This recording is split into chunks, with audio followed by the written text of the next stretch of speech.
અરવલ્લી રવિ કૃષિ મહોત્સવ 2024 બાયડ તાલુકાના કક્ષાના કાર્યક્રમો યોજાયા।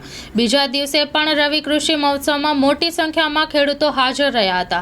Story report by Rakesh Jhala, Aravalli. Ravi Krishi Mahotsav 2024 અંતર્ગત બાયડ તાલુકાનો રવિ કૃષિ મહોત્સવ સુંદર પ્રમાણે ઉજવવામાં આવ્યો। અહીંયા હજારોની સંખ્યામાં ખેડૂતોએ લાભ લીધો। કૃષિ મહોત્સવની અંદર તમામ અધિકારીઓ અને ખેતીવાડી વિભાગના તમામ અધિકારીઓ સાથે પણ પ્રાંત સાહેબ હોય, મામલતદાર, ટીડીઓ એ સિવાયના તમામ અધિકારીઓ ઉપસ્થિત હતા। કૃષિ મહોત્સવની અંદર તમામ વિભાગે પોતપોતાની રીતે બધી જ વસ્તુઓની અહીંયા ગાડી સુંદર રીતે વ્યવસ્થા કરવામાં આવી, સ્ટોલ બનાવ્યા છે કે જેના વતી ખેડૂતોને ખબર પડે, સાથે પ્રાકૃતિક ખેતી તરફ ખેડૂતો વધારે પ્રેરાય તેની માનનીય વડાપ્રધાન નરેન્દ્રભાઈ મોદી સાહેબ અને ભૂપેન્દ્રભાઈ પટેલ સાહેબની સરકારે ખૂબ ચિંતા કરી છે અને મારા ગવર્નર એ હર હંમેશ પ્રાકૃતિક ખેતી ઉપર વધારે ભાર આપતા હોય છે।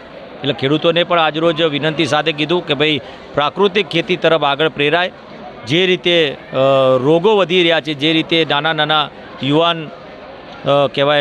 યુવાન લોકોનું મૃત્યુ થતું હોય છે એટેક આવવાથી, આ બધા કારણો ક્યાંક ને ક્યાંક દવાઓના કારણે થતું હોય છે। એટલે પ્રાકૃતિક ખેતી તરફ ખેડૂતોને વિનંતી કરું છું કે પ્રાકૃતિક ખેતી તરફ આગળ પ્રેરાય।